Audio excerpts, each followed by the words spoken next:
ask an important question. Stick to the subject. I can't even give you a complete list of the plethora of TV shows, not even films, because that would be even more, but just TV shows that have come out in recent years attempting to get everyone to buy into the concept that reality isn't really what you think it is, and you yourself, you're not really who you think you are. And actually now they're doing a Twilight Zone reboot. So there you go. To serve man, it's a cookbook. But we have officially entered the phase of technology merging with reality that Elon Musk used to do a bit about every time people invited him to open his mouth in public for like 2 years. 40 years ago, we had Pong, where you had like two rectangles and a dot, like two rectangles and a dot. But now you can see a video game that's photorealistic, almost photorealistic. 40 years later, we have photorealistic 3D simulations with millions of people playing simultaneously, and it's getting better every year. And you see where things are going with virtual reality. Soon we'll have virtual reality, augmented reality. If you extrapolate into the future and say, well, how good, let's say, will video games be in 100 or 200 or 1,000 years from now? If you extrapolate that out into the future with any rate of progress at all, if you assume any improvement at all,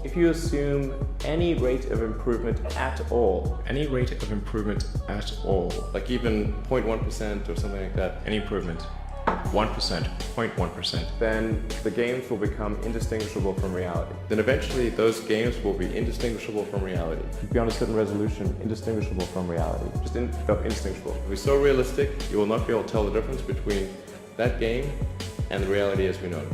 Then games will be indistinguishable from reality. Some of the games that are coming out right now, if you weren't told it was a game and you just saw footage from it, you wouldn't know that it was. It's getting to that point. Musk also talks about the fact that the VR is getting to a point that when people do it and then they take the helmet off or whatever, they come out, it's like some of the more high-end stuff they got coming out right now. When they're back in actual real physical reality that they're in, they feel like the VR was more real than the actual world. That's the level that we're at with this. That video editing technology where a person can take a video of someone, of anyone, and make it say whatever they want it to in real time, that we reported on 3 years ago, has only gotten more sophisticated now. Look how much you can distort the message by hijacking someone's face. It's really uncanny and eerie. I guess they're gonna try to give society schizophrenia, trying to figure out when they're in the real world. And I've got a single camera here that's watching my face and feeding some machine learning software that's taking my expression, like, and transferring it to that guy. He's actually a 3D character that I'm controlling live, in real time. And has led the way to the creation of what is now called Deepfakes, which really are some of the most hideous abominations imaginable, like this scarring video of Steve Buscemi merged with Hunger Games actress Jennifer Lawrence. This was very truly surprising for me. Just nobody wants that. Really, they don't. I hope I'm never in that situation. And that probably won't be the last time I use the word abomination in this video. When you go to download the software for the first time, there's a link to a Nicolas Cage face set. So you could put Nick Cage's face on my body. That's correct. Could you do it now? Of course. Oh my God. The bees, not the bees. In fact, Samsung has developed an AI that only needs one image, just one. And they can make it move and talk as if the person in the picture is alive. So for all the cool, realistic, historical reenactments you could make with such a technology, for just one example on one side of the spectrum, you also have to consider the myriad other ways this could be used to fool people into thinking someone said or did something that they never said or did, and how easy that would be. Fake, that's the word, ersatz. As our technologies get more convincingly real, and begin impinging on the actual reality we experience through the perception of our five senses, things actually seem less real and thus more fake. And the less we can trust anything that we are seeing and hearing.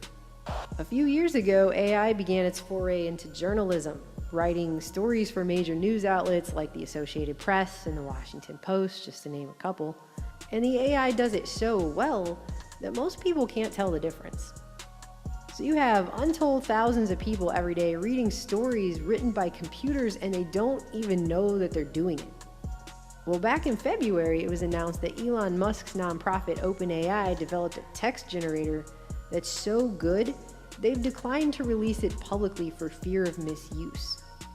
So this is dubbed Deepfakes for text, and it's apparently so convincingly real, and the untold risk of malicious misuse is so high that OpenAI is actually breaking the normal practice of releasing it in order to do more research and attempt to fully discuss the ramifications of what this kind of technology will mean to a society that's increasingly living in a shrinking reality. So basically you feed this thing a few lines of text and it's able to convincingly predict and then generate the next few sentences or pages. And it works for anything, including news, novels, whatever. Fittingly, they even had it write its own version of George Orwell's 1984. And based on what I read of what it came up with, if you slapped a person's name on that and said that it was written by so-and-so, people would buy that as a novel probably, and they would just believe it. They wouldn't even realize they were reading a book written by a computer. The implications for propaganda here are just, you can't even think of all the ways that that could be gained.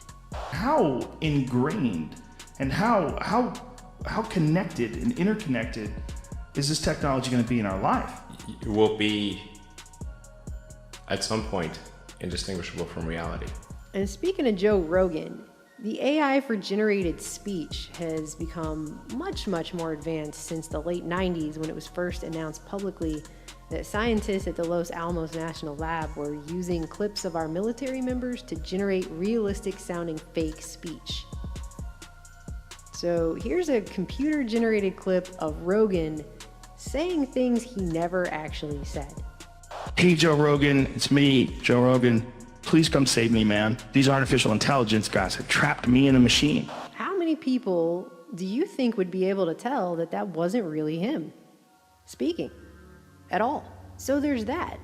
But computers aren't just generating fake video, made up text, and speech that was never spoken. They're actually generating whole people now.